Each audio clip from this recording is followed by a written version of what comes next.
existed to train for moving people to Palestine. Other stuff that I have read sort of says, no, that's not the story. But in any event, that is proof that my father was actually there. And here's my father feeding a calf. So how did my father end up in Cali, Colombia as an orphan? Because his whole family was gassed during the Shoah. There's an organization called WIZO. Have you heard of this? The World International Zionist Organization. There was a man living in Cali, Colombia, last name Borganich, maybe related, we do not know. He was helping settle the Jews in Colombia. So he sent out telegrams to all these Jewish agencies around the world asking for money, for donations. One of them ended up at this farm in Milal. From there, they wrote back saying, we have no money, we're very poor, we're a farm, but we do have this kid, last name is you, same as yours. Is he a relative? The guy wrote back, said, I don't know, here's some money, here's a ticket, send me the kid. My kid landed in Colombia, my father landed in Colombia, he was 19 years old, met his alleged uncle who passed away 3 months later. And my father at that time was a very, very scrappy man. He had a reputation of being able to fix anything that was broken. My grandparents, let's see what picture comes up next. Yes. My grandparents are now living in Cali, Colombia. They're part of the high society. They have what I understand to have been a plastic injection factory, although plastic is not yet invented, so it must have been Bakelite. But they're making combs and chess pieces, and they're very affluent there. And they throw these lavish parties that I wasn't born yet, I did not throw, but I do know that they threw these great, great parties, and that's a costume party. That's, I don't know what the date is,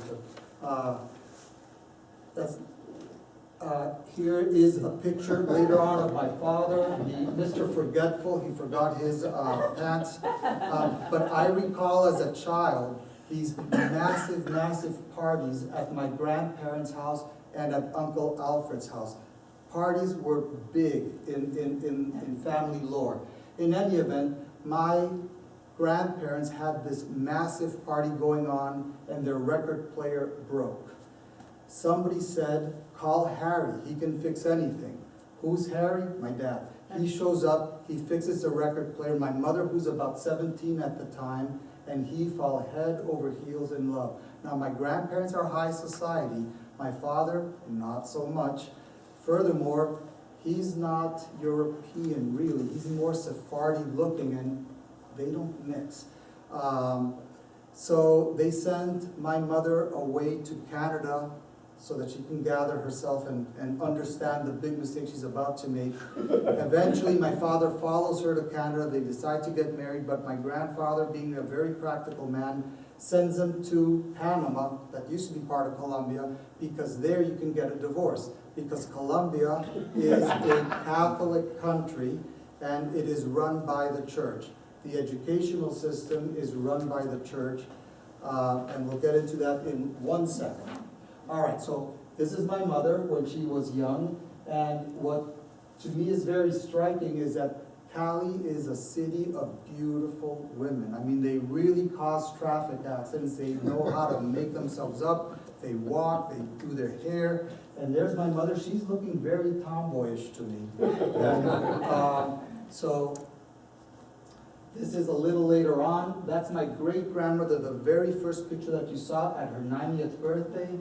My older sister Carol, my younger sister Anita, and let's see, what did I put on next? Yes, so this is one of the big social gatherings, and there's another one, and what else do we have? Yes, well, let's move on to my bar mitzvah, and I'm going to just leave this here for a second to tell you a little bit about growing up. How are we doing with time? We've got 3-4 minutes. Perfect, okay. So, a little bit about growing up Jewish in the city of about 1 million people. There were maybe 2,000 to 3,000 Jews in Cali at the time. Colombia is a third world country of sorts. there are a few very, very wealthy people. This is the uber, uber rich. And then there are a few wealthy people, and then there's everybody else. We were part of those very wealthy people. In fact, the Jews were all part of the wealthy people. We had a maid, we had a cook, we had 2 cars, we were members of a club, we went to a private school. There is a Jewish school in Cali, Colombia, because of all the Jewish families there. My older sister went for 1 year, and then my parents decided to pull her out and send her to the American school. The American school exists because companies like Goodyear and Colgate Palmolive, which is Colgate Palmolive to you, and Ajax and Aluminio Reynolds, all those companies are there. They're American companies, and the American GMs are sent down there to run them with their American privileged kids who have to go to an American school to get an American education, so that's where we went. So we were getting an American high school degree and a Colombian high school degree by the time we graduated.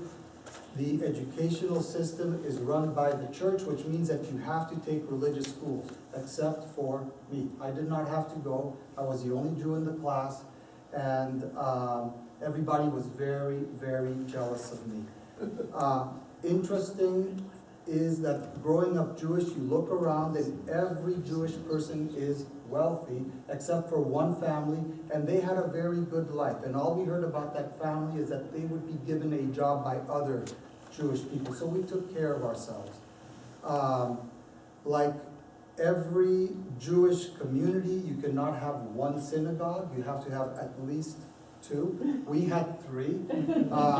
But there's no such thing as Reform and Conservative. These are Orthodox synagogues. There was the Sephardi, which was the big one, and then the Polish people and the German ones shared a building. And although we were members of the German group, for some reason that I cannot explain, we went to the Sephardi synagogue, and as you can see, that's a Sephardi Torah there. My parents were rebels. We were one of a very few number of Jews that did not go to the Jewish day school. We also did not go to the Jewish country club. We went to the tennis club because we played tennis. All right, so that guy on the right is Leon Kadosh, a very Orthodox. He was the shusher of our temple. Okay, now the mechitza in this particular synagogue was set up so that the women were above, the men were below. Taking pictures on Shabbat is not something you do. But my mother snuck a camera in there and she took a picture. But what really struck me was this picture where he obviously saw my mom take the picture. And this guy is a very observant religious man. All right, let's finish up with it. This is the next generation. Oh. Yeah, that was for Ellen. And then this is us now skiing with our lovely kids. And then that's the 3rd generation, which is the new grandson. So a couple of interesting things about being Jewish in Cali is that I always felt that the Jews were viewed as special people, that we were looked up to by all the Catholic, all the Christian people in town, that we were the original people. And I never felt any kind of anti-Semitism growing up. One of the most interesting memories of is when I went to the Hebrew, the Jewish country club, and there were 2 kids fighting, and they were Jewish. And this was a brand new experience for me, that 2 Jews should fight. When I came to the States and I saw poor Jewish people, this did not compute. Jews are not day laborers. That just does not work. That's not who we are. So it was a very, very privileged upbringing. There's a very interesting thing happening in Colombia right now. Priests that got tired of the church making statements to the effect that you are the chosen people. This is directed to the very poor people. You are going straight to heaven. God has picked you. Do not question your masters. priests that questioned that doctrine were labeled, they basically were excommunicated from the church, and they started their own practice, and they call themselves now the original Christians, and a lot of them go to synagogue now, and they put on talit, and they are now believing that Jesus was a Jew. That was never in dispute, but that his original teachings were not the teachings of the Catholic Church. So there's this growing new movement. They're called the Christians. There are very, very few Jews left in Cali, and if you go to synagogue in Cali, you will see mostly these Cristianos, and they believe they are Jewish in a weird kind of way. I think I'll stop there, and if there are any questions, yeah. And these questions we'll have for Fred, and then we'll Well, have why a don't we chance to bring- open them up more widely. Yeah, let's hold on a second, yeah, go ahead. So you say there are very few Jews left in college. Yeah. What was the impetus for why they left? Mostly in the 1980s, the Cali cartel started to become very strong, and the Jews are part of the wealthy. And as the cartel started to fade, there was a need for these uneducated, relatively well-armed people that had gotten used to the good life to continue getting some income. And kidnapping is one of the best businesses around. Low inventory, high profit, low risk, and if you look different, which the Jews do, they don't look like your standard Colombian, possibly not rich person. They look more European. You grab them, you investigate them, you find out who they are, you contact the family, you say, these are fairly sophisticated people, so they left because of security. Is the new Christians, whatever they are they different than Jews for Jesus? Is that like a totally different? It's totally different. Okay. It's totally different from Jews for Jesus. Yeah. Growing up in Cali, were you able to travel anywhere else in South or Central America? And then did you find that the Jewish experience that you had was similar in other countries? I lived such a sheltered life. It was all about tennis all the time. So the other thing is that the practice in the synagogue is ultra orthodox. I mean, it's by the book. It's all in Hebrew, rapid fire Hebrew, and it's nothing is explained. And so the Jewish education that we received in the Jewish exposure was in the synagogue, ultra orthodox. Outside of the synagogue, ham and cheese.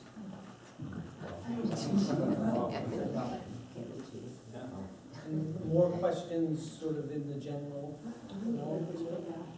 Okay, well, yeah, if people want to turn around and, No, if you have questions, you should see people. okay, so if you want to be able to face everybody.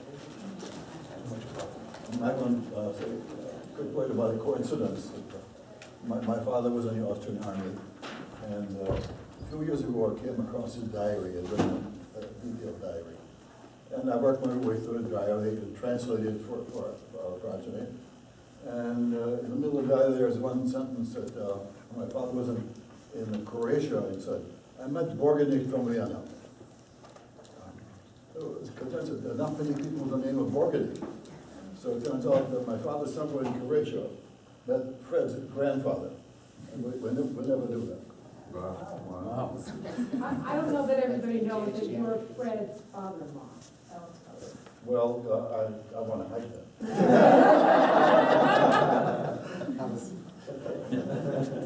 I have a question. All right, I don't want to sound political, but with the change going on in this country, do you feel because you were immigrants, like are you more sensitive to what's going on now with populism in the U.S.? That's a good question. Okay. I do, definitely, because I remember first when I came to US, it was the first couple of days I could even feel the air to be lighter. Honest to God, like I felt my shoulders could, I could stand up. And when the 9/11 happened, that was the first time I felt like, oh my God, it's back. Everything is going back to how it was in Iran. And do I feel threatened? Not to the point of freaking out yet, Right. but it's in the back of my mind. I still conceal my being Jewish, especially in areas that there's a lot of Muslim. But on the other hand, if I deal with a lot of Jewish people too, and they see my last name, and that obviously screams that I'm Jewish. But I do feel the difference. And I think it's because of the experience I had in Iran and the fact that I know how things can change like that, just like that. I have to say that living in the States, living in Boston, living in South Africa, there's really not a huge difference in terms of that we're still very isolated in living in Boston, in Needham, in Newton. We still live in a big bubble. There's still a lot of separation and inequality. It's very kind of similar to South Africa. It's not obviously on the books, but most of us just kind of socialize and hover around our own community. We stay within white, Jewish, middle class. It's natural that people levitate towards the common interest. But I have to say, my kids growing up in Needham, probably not too dissimilar to my life growing up in South Africa. I think they're obviously more sensitive and more aware of what's going around in now, like social media, and it's not as, the media is not as, is obviously more pervasive. You see what's going on. But I have to say this, we still live in a very apartheid kind of system. It's not legal, but it's social. I'd like to know how many of you have integrated your original culture into your home with your children, like language, any special observances or behaviors that you brought with you? I mean, do you speak Russian? Do you speak, is it Farsi or Spanish, Yeah, both of my children are bilingual. Right. In fact, my son, who's 4, doesn't speak English yet. Just a little late to the, a lot of our friends are Russian Jews, just so happens. And we still listen to the music, and so there's still, some heritage that continues. I'm American Canadian, so we speak English at home. Although my wife would love it if she spoke Afrikaans, so we had a common language that we could speak, but we don't. So I think what I've continued is the Friday night Shabbat family tradition of that's family, that's Shabbat, that's lighting the candles, that's saying Kiddush, it's that's time we're going to be home, and that's was very special to me growing up, and hopefully my kids will have that as a memory of kind of tradition. In our case, I think we mostly continue the Jewish tradition, not Iranian tradition. I separate myself, distance myself from being Iranian a lot. So my kids don't speak Farsi, and at one point I asked them, why don't you want to learn Farsi? It's another language. They said, why should I learn Farsi? I'll learn something that is useful. So they learned Spanish. In my house, my parents spoke German. In my house, we spoke German when I grew up. But I married this immigrant Russian Jew, and so I learned Yiddish, Great. more so. And our family following more the Russian Jewish tradition, if any. I didn't really grow up religiously. I learned a lot of Judaism later on myself. So we became a conservative family. But we don't speak German. I keep up my German. I communicate with German scientists all the time. I did some translation for them and so on. But no more German culture. And I did not know how to speak to a kid in Spanish because I left Colombia when I was 17, and 17-year-old boys don't spend a lot of time with babies.